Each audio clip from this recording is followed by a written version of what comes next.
Hmm. Good morning, student. I, Mrs. Petkar, welcome you in 8th standard. Now, 8th standard, you have, first of all, I am going to explain you the paper pattern of 8th standard. Till 7th standard, you had fill in the blanks, match the pair, and the objective is also there. But this time, in 8th standard, you have 1 mark question, 3 mark questions, and 5 marks questions are there. In 1 mark questions, very short answer, 3 marks question, short answer type question, and 5 marks question is long answer type question. Now here first of all I am going to explain social science first lesson of social and political life is civics, and the chapter first and name of the chapter is Indian Constitution. Understood? The first chapter civics, first chapter Indian Constitution I am going to explain. First of all, we have concentrate on the Constitution. Now, what is Constitution? You are learning Constitution from 5th standard to 7th standard. You had learned it there. Then also one time I am focused on the Constitution. Constitution means a book of set in which all the rules, regulations, and nature, everything is written to run the government, and it is born to all the citizens that they must have to obey what is written in the Constitution. Now, the first is, why does a country need a constitution? Now, constitution play a very important role in civics, and constitution plays a very important role in our running the government. Every country has a constitution. Without constitution, country would not be developed. Without the constitution, I think that country would be a zero. The constitution means rules and the regulations, and that everyone has to follow that is the constitution. Now, the democratic country, the democratic country, they need constitution. Now, it is not essential that is every democratic country only following the constitution. Today, in the whole world, all the countries are using their constitution. But the monarchy also using the constitution there. Monarchy. What is meant by the monarchy? Monarchy means king's rule. What is written in our Indian constitution? It is written in the Indian constitution that all the peoples, all the citizens are equal. There is no discrimination between the caste. There is no discrimination between the creed. There is no discrimination between the gender and race and the religion. That all are equal. It is written in the constitution. Now, recently Nepal had, means in 1990, Nepal had monarchy. Just I explained what is meant by the monarchy. It is the king's rule. In Nepal in 1990, the monarchy were there, and people were not happy with the king, and they had done the people movement. When they had done the people movement, they established their power, and then whenever they became the democratic, they need their own constitution, and they had written the constitution. The rules and the regulation which is written in the constitution, it is very much important, and everyone has to be following. Now that I am giving example of that, whenever you take the admission in the school, at that time it is born on you that you have to be apply the rules which has been written in your diary. Now suppose you are playing football. Football is the game is played by the foot, and if you are using the hand, then you would be foul. It means that you had not followed the rules. So like that our constitution is there, we should have to follow all the rules and regulations what is written in the constitution. And this monarchy were there, the people were not happy in Nepal, and they had done the movement, and they established their own power, and they wrote their constitution. Now not only in Nepal, in our country also it is happened there. Before 1947, whenever the British rule was there, at that time they were following their own rules and regulation, and it was born on us to found it. So for getting the independence, our freedom fighters, they had done too much work for the country. They had sacrificed their lives for the country, and then in 1947 we got freedom. Whenever we got the freedom, means suppose today we got the freedom, and in the next day we are not followed our constitution. For that, the 3 years works by the drafting committee. Now, the drafting committee, in that the 284 learned persons were there, but among that, Dr. Babasaheb Ambedkar was one of the greatest person, and he had written our constitution.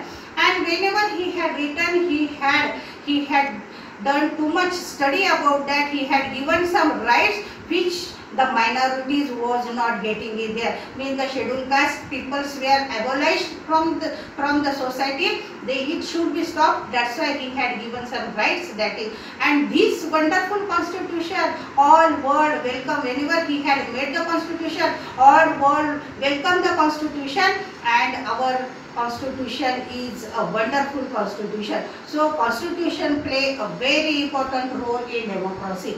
Now the second point is there, the Indian constitution key features. What is the key feature of Indian constitution? The first is the federalism. What is meant by the federalism? It refers to extends to more than one government. More than one government means not only one government, more than one government. In our country, such a 3 governments are there. That is, the first is the central government, second is the state government, and the third tier is the Panchayati Raj. Now, Panchayati Raj you had learned in 6th standard in detail. In 7th standard you had learned that state government, and in 8th standard you are going to learn about the central government. Now, it is not possible to one person to govern all the countries there. That's why in our country such a federalism done. And according to that federalism, here the state government has given some power. They also can make, because all the areas get the proper development. That's why this power has been divided. The state government also has a right to do any laws there, but it is written in the constitution, and it is important to them. They must have to consent to the central government. Means they had to be pass the bill for the central government, and they can take the decision, or they can take any decision by the help of the central government. Now, about the money matter, now the central government always decide how much money to distribute among all the states there. Every state have their chief minister, their parliament there, and because of that, it is very much important for us that we can be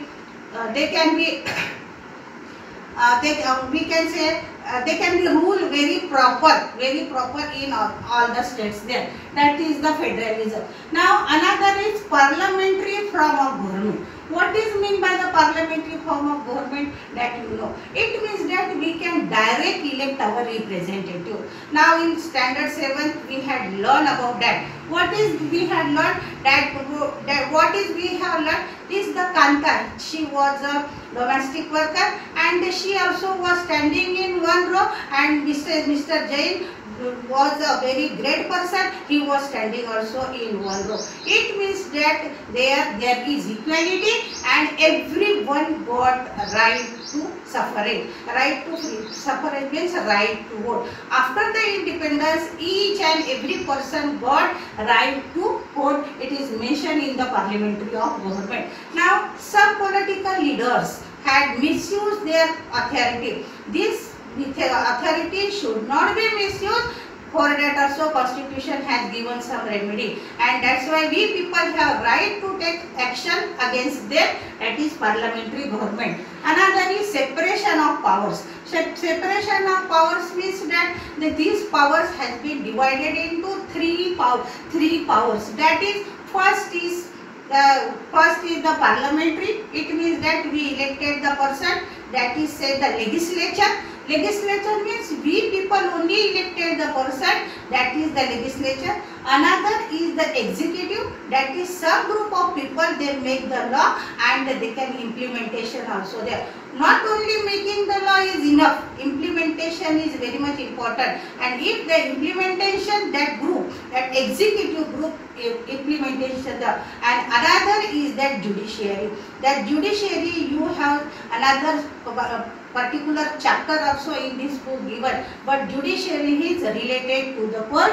It is what the separation of powers in this point. Now fundamental rights. Fundamental rights, it is say in Hindi or Marathi, मूलभूत हक्क, fundamental rights. Now what is the fundamental right? That is right to equality. According to the constitution, all people are equal. There is no discrimination among the caste, among the creed, among the religion, among the sex, among all the things there. Now for that you have learned that 7th standard, one story that Om Prakash Valmiki, whenever he was studying in the school, primary school at that time, instead of giving education, the principal and teachers only exploited him and he was sweeping the school. His father came and he shouted on the principal and he said that I will not take TC from this school, my Om Prakash will learn here only, and afterwards he had taken the education. He had given the proof to that what is written in the constitution, and it was borne to the principal and the teachers that he had taken the education to him, they had given education to him, and he became the great writer, Om Prakash Valmiki, Dalit writer. It is by this right to equality, means everyone get a proper right. Another is right to freedom. Right to freedom means we have right to express our feelings there. We have that freedom of speech. We can be speak. If anything happened in the country, if some laws government had made and if people are not happy, at that time we get right to talk against them. That is freedom of speech, freedom of expression. It is the fundamental rights. Another is right against exploitation. Exploitation, it is say in Marathi, पिळवणूक करणे. That right against exploitation. This exploitation means what? If no one has a right to exploit anyone in that coming, so the child labor is there. Child labor means under 14, that no one can force to do the work or force labor coming in right to equality, right against exploitation. Next point is right to freedom of religion. Now our country, there are many religions, many castes, then many states are there, and among these 13 here, about 30 states and 7 union territories are there. Many religions are there. Our country is the secular country, that's why this freedom of religion is very much important. Now any religion, suppose Hindu religion, Christian religion or Muslim religion, etc., they can celebrate their festival without fearing. And if anybody had exploit against them, if anybody had taken actions against to freedom of religion, at that time these groups can be we can say that this group can take action against that particular group there. That is also written in the constitution. Another is that cultural and educational rights. Cultural and educational rights, it is what? Educational rights means we can take any cultural and we can take any type of profession there. We can choose any type of profession. We can take any type of education, and at that time state government or anyone cannot interfere in that. So for this any Brahmin communities person there, he wanted to open the shop of barber, then he can be. Means such a freedom given by the constitution. Another is right to the constitutional remedies. Right to the constitutional remedies means what? Suppose the state government has exploited to the person, at that time the people have right to go to the court, and this coming in the this right to constitutional remedies. Another is the secularism. Just I given the example of that. This is one of the point. Secularism in our country, that the many religion is there. The government not promoting any one religion. Suppose Hindu, Muslim, Christian, many religions are there. Government should not be take one religion on their head and do the actions with them, not like this. It is means that this is the secularism. Means government should not be promote any one religion as as a state religion. Government should not be partial. It is written in the constitution. We all have done this, we all have learned this point, and this about the Indian constitution. Our Indian constitution is a very wonderful constitution, and it's our duty to obey the constitution. Thank you. Namaskar.